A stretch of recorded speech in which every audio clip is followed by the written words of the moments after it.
Buenas tardes, bienvenidos a una emisión más de Lex Forum, un espacio de discusión y análisis jurídicos. Los viernes, en este horario, un servidor licenciado Marco Zelaya, junto con especialistas del derecho, analizaremos y difundiremos conocimientos jurídicos para fomentar una cultura de respeto y de comprensión del derecho en la sociedad. Estamos transmitiendo en el 103.5 de FM y nuestras redes sociales son Lobos FM Hermosillo en Facebook. Y el número telefónico en cabina es el 6621-085921. Agradezco al licenciado Raúl Jiménez la operación y producción de este espacio. Escuchas Lex Forum.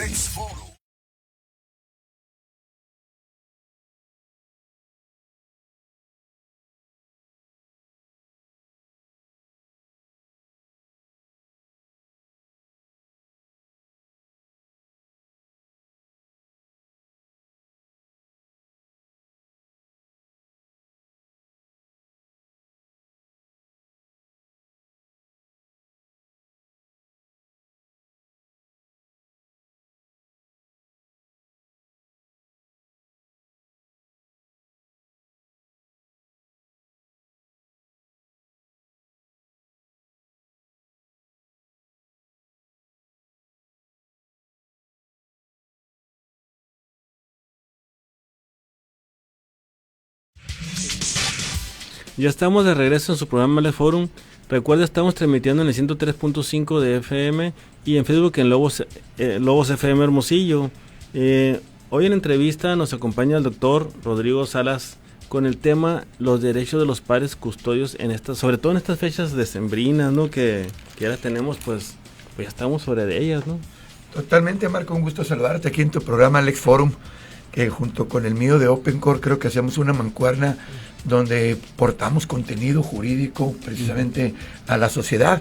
Y como bien lo refieres, época navideña, decembrina, se sale de vacaciones solamente de todo, tanto el gobierno, el Poder Judicial, aunque en materia familiar se quedan guardias por los temas de niñas, niños y adolescentes, y precisamente uno de los lemas de un servidor es la defensa nunca duerme, ¿no? Exacto. ¿Por qué? Pues porque precisamente este tema de los padres custodios o no custodios, quienes tienen conflicto o problemas o hay un convenio o andan en alguna forma distanciados, pero tienen niños en común, ¿qué pasa en vacaciones? ¿Qué pasa en Navidad? ¿Qué pasa en Año Nuevo, en los días de Reyes?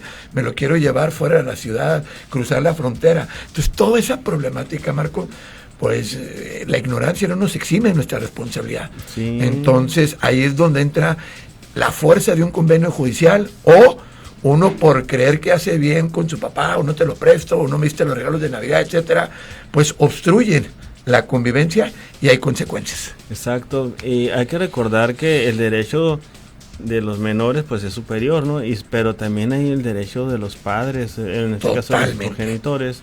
Hay que recordar que el vínculo, a pesar de que los vínculos matrimoniales o que tengan que ver con la pareja quizás estén fracturados, pero el vínculo que permanece con los hijos pues es para toda la vida, ¿no? Derechos y obligaciones por lo menos hasta los 18 años que cumple la mayoría, y en los casos que establece el Código de Familia y la ley, donde si sigue estudiando, pues se tiene que seguir aportando una pensión alimenticia. Luego entonces, como bien lo refieres, Marco, si hay un conflicto o una separación de progenitores, de padres, eso no corta de tajo los derechos y obligaciones de ambos para con los niños, o los derechos de los niños para con los papás, que en este caso esa custodia, esos derechos de convivencia se ven mermados, obstruidos, se ven no cumplidos, o cada papá pues toma sus propias decisiones ejecutivas. ¿Por qué? Pues porque no hay pensión. O sabes que me toca a mí, pues el niño no quiere ir, que esto es lo que he estado viendo ahorita últimamente estas semanas, donde se están viendo las convivencias con los papás, y el niño manifiesta que no quiere ir, y sobre todo la mamá, ¿qué es lo que hace? No, pues no quiere ir, sácalo todo de la casa, o a ver, convéncelo, pero hay un convenio, hay una orden judicial que me toca a papá la convivencia, y la mamá, en lugar de aportar y apoyar que la voluntad de un niño, si bien es cierto, la protege el interés superior, la protege una escucha judicial, no quiere decir que el niño de 9 años va a decir, pues no voy a la escuela, es que no vaya porque, espérame, o sea, tenemos que ver qué derecho es el que se está involucrando, o por qué razón no quiere convivir, etcétera. Entonces, ¿qué pasa, Marco? Uno toma partido con el niño, o es el día que me toca a mí, o sabes que se quiere quedar a dormir conmigo, y no te toca a ti, pero el niño, pues, y yo no sé qué hago, y lo convenzo. Entonces, no, ¿qué dice la ley? ¿Qué dice un convenio? Que es la parte más prioritaria, que existen los convenios y de repente los dejan de cumplir los padres no custodios o incluso custodios, y en estas fechas, desgraciadamente, entran de vacaciones, se queda una guardia. Entonces, oye, me toca hoy Navidad, fíjate, porque me ha tocado en años anteriores, es 25. No sé si es velar, un niño no quiso ir, los juguetes, el primito, tengo que ir por él. Pues no, el niño amaneció enfermo y empieza todo esto. ¿Qué haces? Ir por un notario público, acudir al juzgado, que si bien es cierto es una guardia, la guardia es para situaciones de riesgo, peligro, una sustracción, por ejemplo, una violencia. Pero eso de que no quiso ir, te lo presto, no. Ahí nos vemos el 5 de enero. Lo vas a evidenciar y el juez va a decir, pues múltese. A ver, pero el día, la emoción, la habilidad de crianza de eso, pues ya se fregó, literalmente. Sí, hay que recordar que estamos hablando de un convenio judicializado, ¿no? Sí. Entonces, esa fuerza que tiene, pues no es una cuestión de voluntades de las partes, ¿no? Entonces, hay que recordar que cuando se hizo ese convenio a los dos progenitores, se les hizo el conocimiento de los alcances de cada uno. Totalmente, acaba de decir esa palabra, el alcance jurídico, que el juez les dice, esto hay que cumplirlo, y el no cumplirlo trae consecuencias jurídicas, legales, y la gente a veces cree que no, pero hoy en día, Marco, también, por eso el tema de las niñas, niños y adolescentes, un incumplimiento, un desacato, puede contravenir o puede contraer o traer como consecuencia una situación penal, desde la desobediencia de un mandato, porque está plasmado en el convenio, y el juez lo que hace es hacer respetar el convenio para proteger los derechos de los niños. Entonces le toca a papá ya ves, un año sí, Navidad, y la mamá, y cree que no pasa nada. Entonces sí puede pasar, y el juez tiene las más amplias facultades, 162 del Código de Procedimientos Civiles, los apercibimientos, las multas, incluso hasta llegar a un arresto, solo por que el niño amaneció de malas. No quiero, bueno, espérame, hay que cumplirlo, como bien lo referiste. Para eso el juez es el referee, para hacer cumplir ese convenio. Oye, es que ya no nos gustó, bueno, pides una audiencia de mediación, se puede modificar, se puede cambiar la cláusula, el principio de autonomía progresiva del niño, pues ahora se ve, pero mientras hay que cumplirlo porque es lo que judicialmente está. Sí, lo que le llaman, es lo que legalmente existe. Totalmente, es la ley. Entonces, volviendo al punto aquí, estamos hablando que el alcance legal es un contrato, pues al final del día el convenio es eso, entonces cada una de las partes tiene una obligación de cumplir. Totalmente. Hay un tercero interesado que sería el niño, ¿no? Y otro tercero que es el juez, porque en este caso el juez tuvo conocimiento de ese documento, y obviamente pues tiene las facultades de imponer sanciones. Totalmente. Incluso hasta llegar al arresto, como bien lo comentaste. No es cualquier cosa. Me imagino yo la condición de un niño ver a su papá tras las rejas por un tema familiar. Totalmente. Creo yo que cuando hemos ido a una audiencia penal, como es todo tras las rejas, un incumplimiento, una pensión, un abandono, situaciones de ahí, pues yo creo que lo que se busca es un cumplimiento y no un castigo, Marco.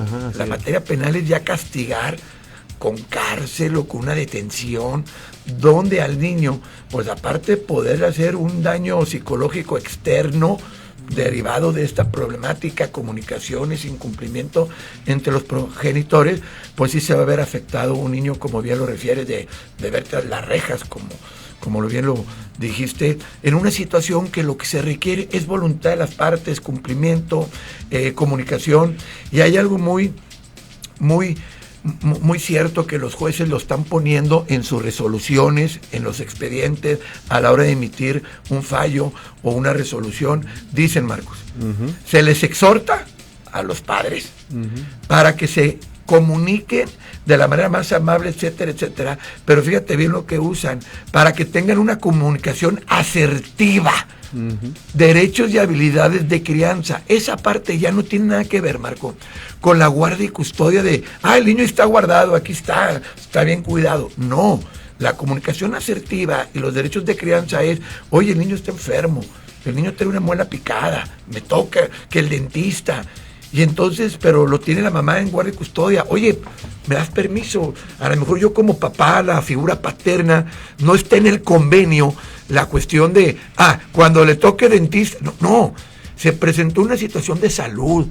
Por ejemplo, no ahorita, pero cuando terminen las escuelas en junio, oye, entrega de calificaciones. Pues no puedes hacer un convenio con esas habilidades de crianza. No, es por derecho humano, por derecho de papá, cuestiones biológicas. Óyeme, las escuelas, córrase la invitación a papá y a mamá para que estén aquí en la entrega de diploma. No llegó la invitación, es que no te toca. Entonces se privan ya no tanto de un derecho de convivencia, Marcos, sino de esos derechos de crianza, de estar en las buenas y en las malas con sus hijos. Exacto. Fíjate, estaba recordando yo un tema, precisamente estaba viendo un video cómo los papás batallan incluso con un niño autista. Otro nivel, otra cosa. Entonces, no me quisiera imaginar un tema de esta índole en una situación, porque igual, acuérdate que cuando ya comienza a haber dificultades así de este nivel, pues muchas veces hay distanciamiento en la relación y terminan mal. Y la situación emocional se agrava más cuando el niño es tan sensible como un niño autista. Acuérdate que tiene una percepción distinta. Correcto. Incluso hasta para llevarse a cortar el cabello. No, es que fíjate bien, acabas de tocar un tema muy sensible. Y todos los niños, niñas y adolescentes, que en términos un poquito protegiendo ese interés, es el espectro, autismo, síndrome de Down, Asperger. Si me faltan 2, 3, que es muy común, que me ha tocado en la práctica, Marco, entra obviamente la misma protección, pero todavía más fuerte, porque como el niño no percibe esa realidad, entonces los cuidados son, vamos a decir, mucho más fuertes, más necesarios, más de presencia, ¿no? Y obviamente la parte que no les gusta económicamente, otro tipo de gastos, terapia. Entonces, cuando se demandan dentro de los derechos de convivencia algún gasto extra de pensión, evaluaciones psicológicas, terapia psicológica, ya fuera de un contexto de una escuela normal de estar llevando, empiezan unos pleitos muy fuertes, porque si no me alcanza es que tienes que pagar, entonces tú no lo vas a llevar, lo llevo yo. Y mira, me ha tocado muy pocas veces, pero es una realidad. Hay papás, porque son los hombres a veces, que no aportan, o por tener esa condición de espectro sus hijos, los ven como diferentes. Entonces no quieren convivir con ellos, que se friegue la mamá. Entonces la mamá acude al abogado, acude a la ley, a ver qué hay para protegerlos. Incluso el Congreso del Estado de Sonora hace poco, no recuerdo, no tengo la fecha exacta, hay una ley para proteger a niños autistas en escuelas públicas, para que sean tratados, o si van a tener una facilidad de estar. ¿Por qué? Porque hay niveles donde, como bien dijiste, a lo mejor el niño necesita una atención especial, pero sí puede estar incluido, y entra en la inclusión. Entonces los propios papás los excluyen por no tener este conocimiento. Ajá, exacto. Esto pues es una realidad, ¿no? Es esto que estamos comentando aquí, pero no hay que perder de vista que en este tipo de situaciones se tiene que garantizar sobre todo el bien del menor. Siempre. Entonces hay que partir de esa perspectiva y sobre todo, pues hay ahorita un tema que quisiera traer a colación. Sabemos que ya el Código Nacional viene poquito acercándose a la fecha de entrada en vigor, y ese mismo trae aparejado ciertas obligaciones en materia familiar. Entonces sabemos que los profesionales de derecho pues no todos somos especialistas en esta área, pero sí se requiere estar acreditar la certificación de especialidad en esta materia.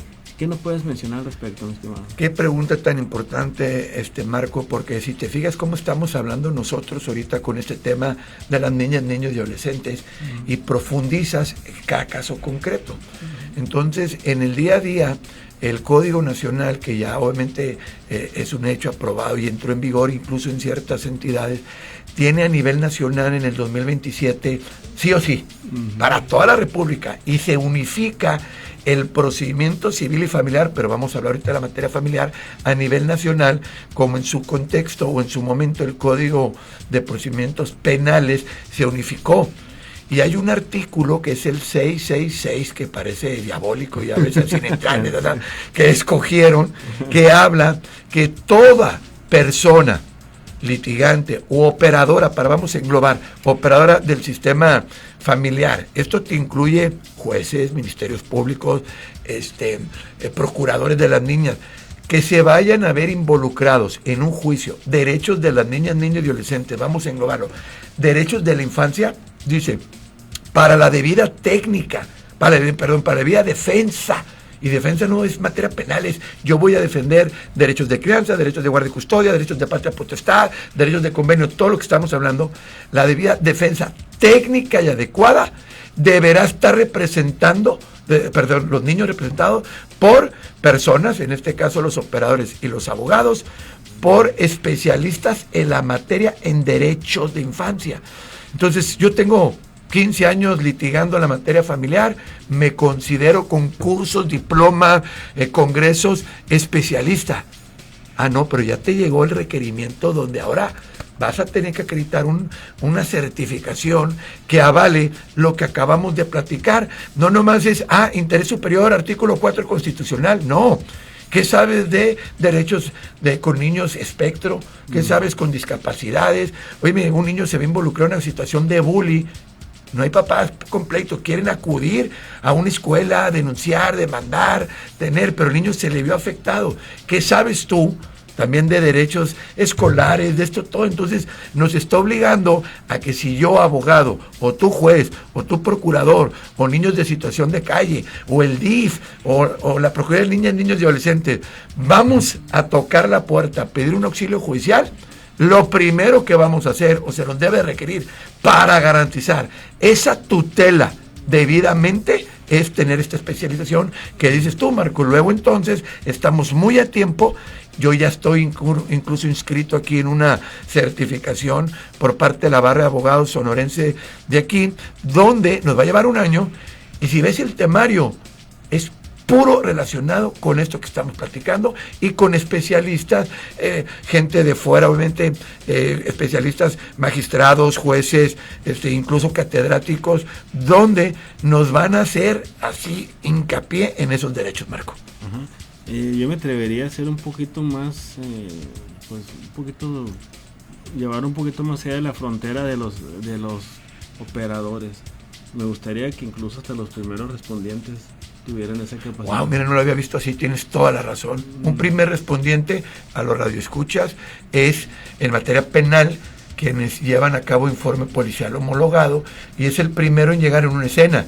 Incluso los actuarios, ahorita esta guardia especial, son los primeros que van a atender. Entonces, si te llego yo con una emergencia en una situación, totalmente de acuerdo contigo, son los primeros que deben de tener este conocimiento acervo de certificación. ¿Por qué? Porque si no, se puede vulnerar un derecho en su momento. Exacto. Hay que recordar que muchas veces cuando se genera una situación de riesgo, o donde se pone, pues de alguna manera, un derecho de un menor en riesgo, puede ser el momento cuando arribe ese primer respondiente y sus protocolos no estén conforme a esto.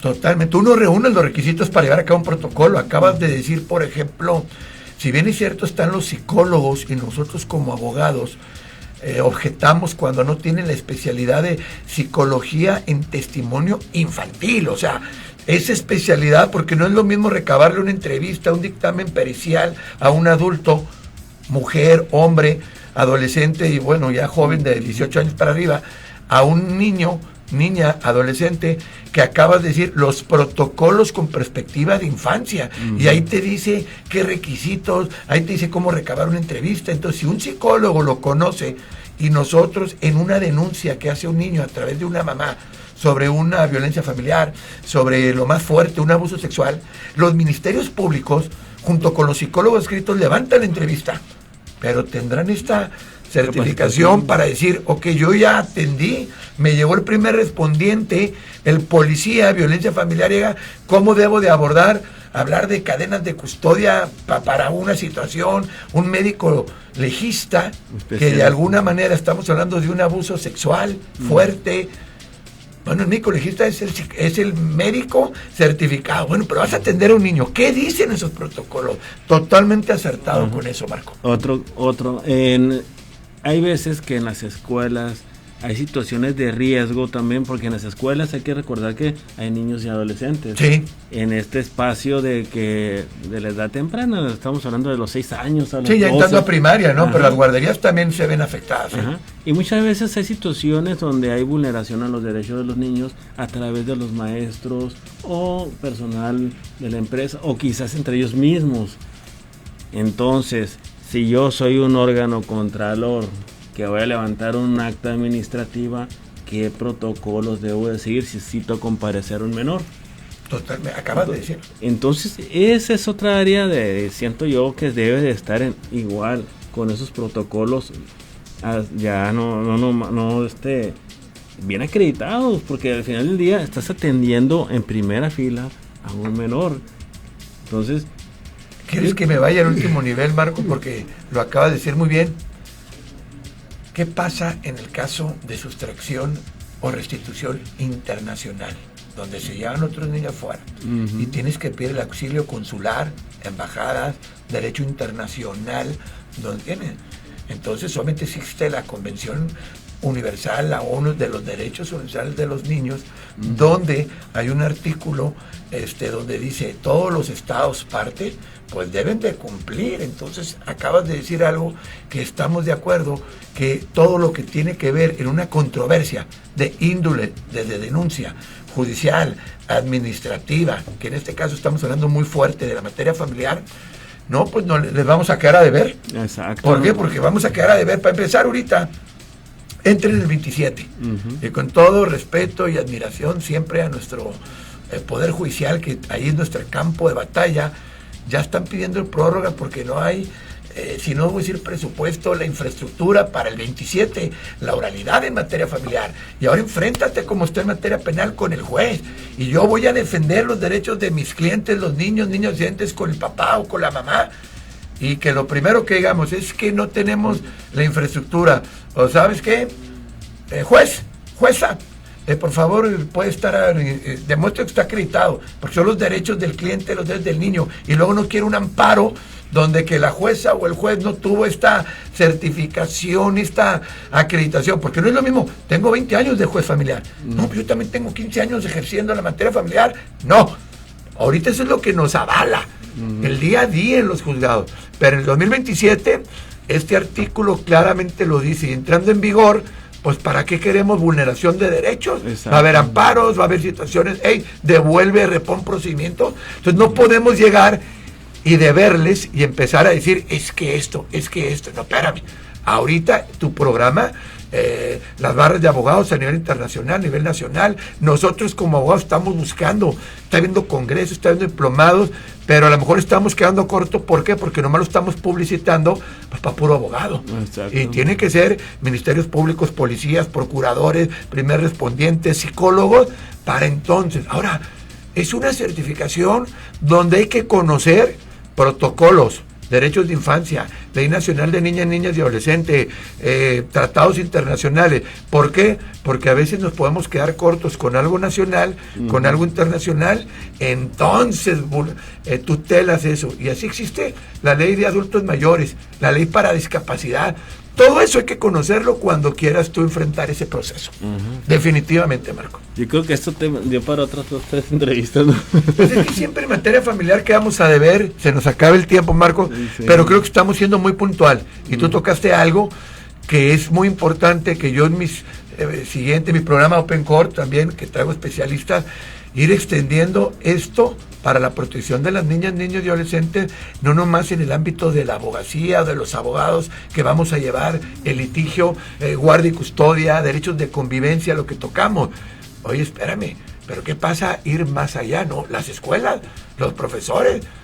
Yo siempre he dicho que hoy en día, por ejemplo, Marco, existen las empresas, que es un tema diferente del compliance. El compliance, jefe jurídico para prevención, cuestiones de empresas. Una escuela tiene que tener ya hoy en día un departamento jurídico, por las cuestiones de bullying, las cuestiones de acoso, las cuestiones de unión sexual, las cuestiones de maestros, todo lo que se pueda presentar. ¿Para qué? Pues para que primeramente puedas cumplir que se están siguiendo protocolos preventivos. En cuanto se suscitó esto, inmediatamente el departamento jurídico de la escuela lo atendió, y si se hay que dar aviso a autoridades penales o familiares, se esté cumpliendo, y minimizar o deslindar responsabilidades, porque muchas veces los propios maestros, al no actuar o actuar sin un conocimiento, pues pudieran incurrir en alguna situación, ¿no? Sí, o poner en riesgo a los alumnos. Es correcto. Bueno, pues se nos acaba el tiempo, mi estimado. Sí, ¿Dónde te podemos seguir? No, pues a través de tu programa, siempre con la página de Lobos FM, aquí en cabina contigo, y obviamente en mis redes sociales, Rodrigo H. Salas, y también en el programa y sección de Open Court, que tenemos aquí con concordancia contigo, para seguir con estos temas, ¿no? La materia familiar es un tema de todos los días, constante, y pues bueno, siempre al servicio de la comunidad, Marco. Gracias. Muchas gracias, y bueno, pues agradecemos la participación hoy al doctor Rodrigo Salas. Muchas gracias, y por supuesto usted, amable Radio Escucha, recuerde, los viernes por Lobos FM 103.5 se transmite su programa Lex Forum con un servidor, licenciado Marco Zelaya. Agradezco a Raúl Jiménez en la operación y producción de este espacio. Buenas tardes. LC7 Noticias presentó